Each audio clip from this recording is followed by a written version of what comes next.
BA third year political science की online class में आपका फिर से स्वागत। देखिए, मैंने आपको पिछले वीडियो में बताया था कि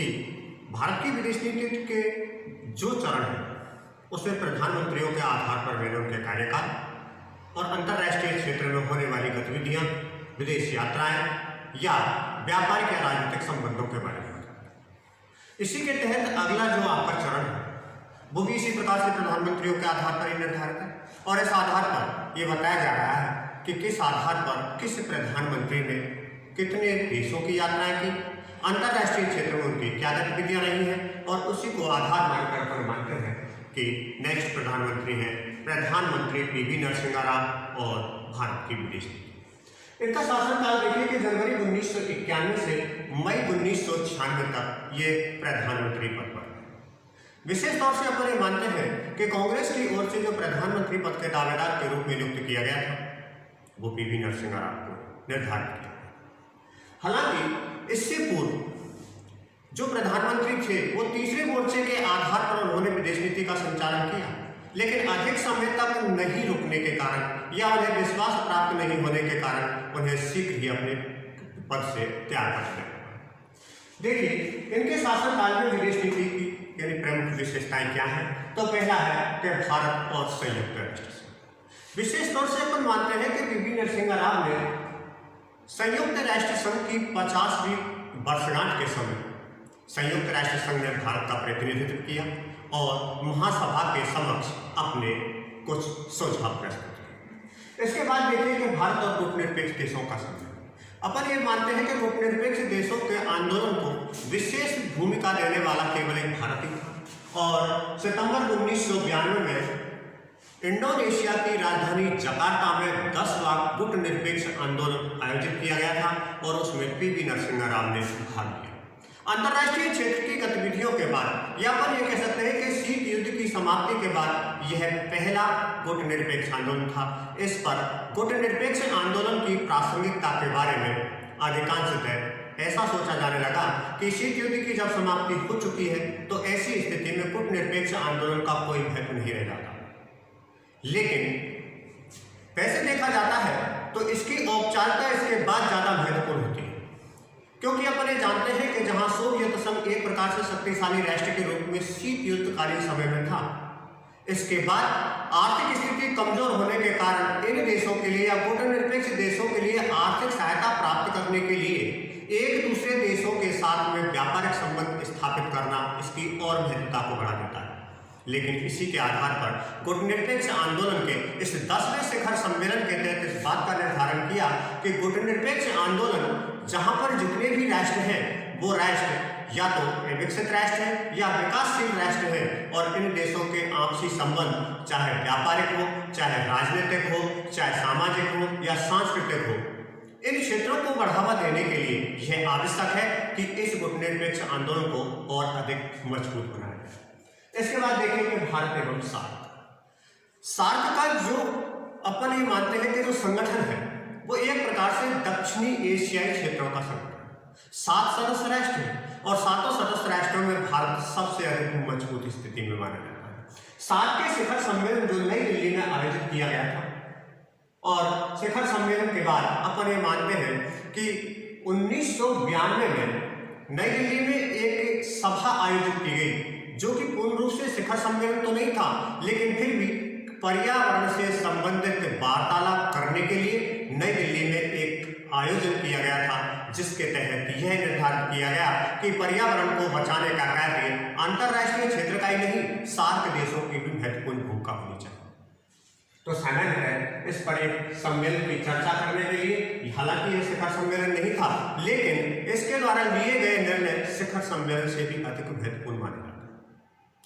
PV नरसिम्हा राव के शासनकाल के तहत एक और महत्वपूर्ण अगर जो इसकी विशेषता मानी जाती है वो है इजराइल से राजनयिक संबंध। अपन ये मानते हैं कि अरब और इजरायलियों के मध्य संघर्ष की जो स्थिति पैदा थी उसमें इजराइल एक प्रकार से अन्य देशों से कटा हुआ था,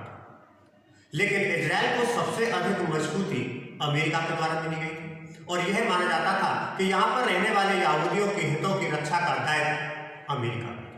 भारत के अपने अच्छे संबंध इजराइल के साथ में नहीं थे। पीवी नरसिंह राव ने आगामी सोच के आधार पर कि कहाँ हमें फायदा मिल सकता है और इस आधार पर इजराइल के साथ में राजनयिक संबंध स्थापित किए थे दिसंबर 1991। राजनयिक संबंध से तात्पर्य ये माना जाता है कि भारत के राजदूत इजराइल में रह सकते हैं और इजराइल के राजदूत भारत में रह सकते हैं और दोनों देशों के मध्य व्यापारिक और आर्थिक समझौते प्रारंभ किए जा सकते हैं। इसी के आधार पर देखिए कि पीवी नरसिंह राव ये भी मानता था कि भारत जब तक अपने आर्थिक हितों की पूर्ति नहीं करता किसी भी रूप में उसे कोई सहयोग प्राप्त नहीं किया जा सकता और न ही वह अपनी आर्थिक स्थिति को मजबूत बना सकता है जब तक उसे विदेशी आर्थिक सहायता प्राप्त नहीं हो सकती। तो उन्होंने आर्थिक और व्यापारिक हितों को जोड़ देने के लिए जनवरी 1993 में ब्रिटेन के साथ में संबंध स्थापित किए और इसके बाद 1994 में पश्चिमी यूरोप के देशों के साथ में व्यापारिक संबंध बनाने के लिए अधिक से अधिक योजनाएं संचालित की जिससे कि भारत की अर्थव्यवस्था को ज्यादा से ज्यादा सुदृढ़ किया।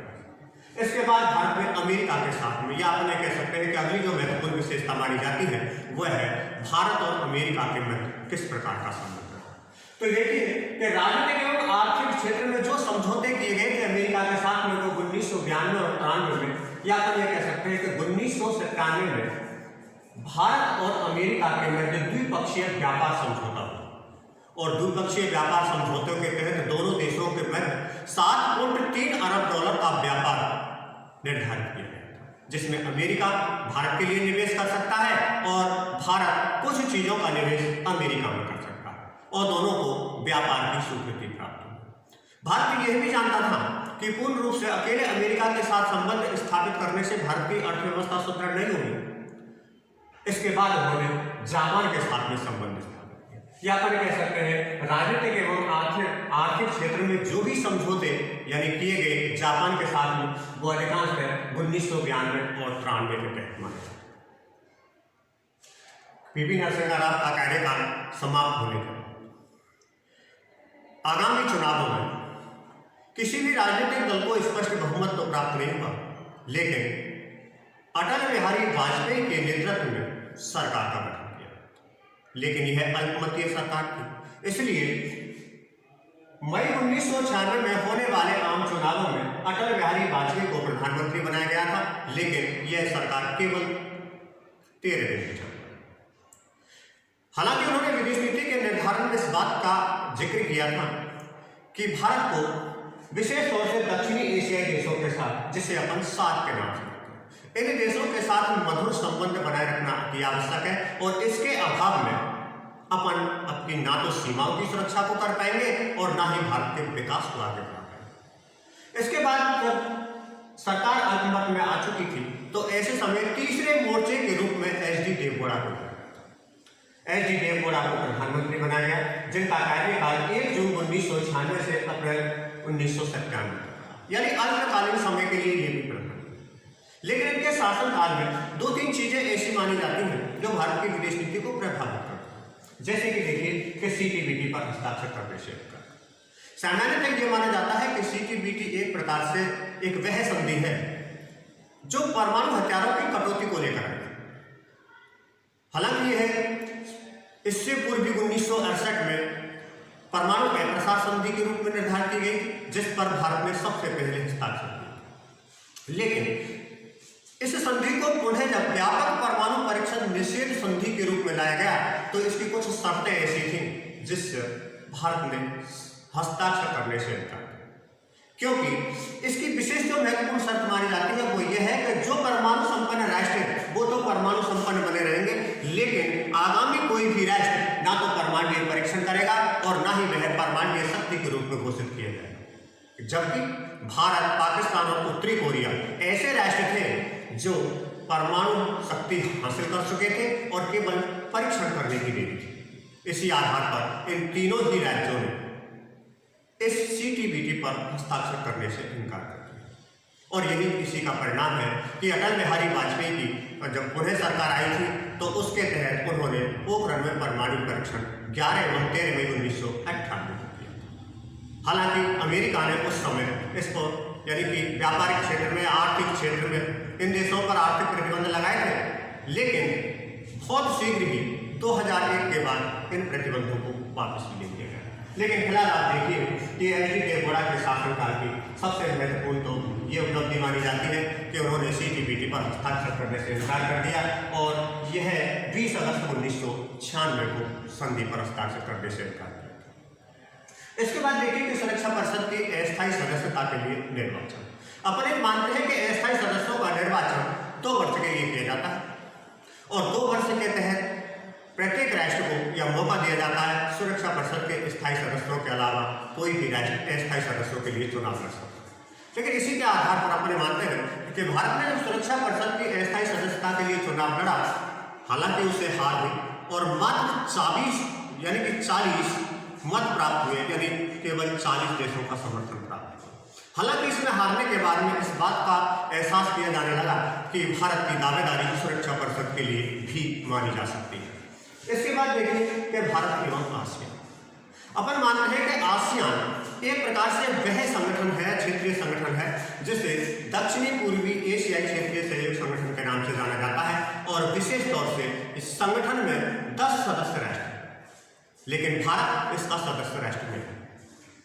लेकिन माना जाता है कि भारत आसियान में पूर्ण संवाद सहभागी सदस्य के रूप में 24 जनवरी 1996 को शामिल किया गया था और इसे मान्यता प्राप्त की कि किसी भी प्रकार के अगर संवाद होते हैं तो उसमें भारत की भागीदारी आवश्यक मानी जाती है।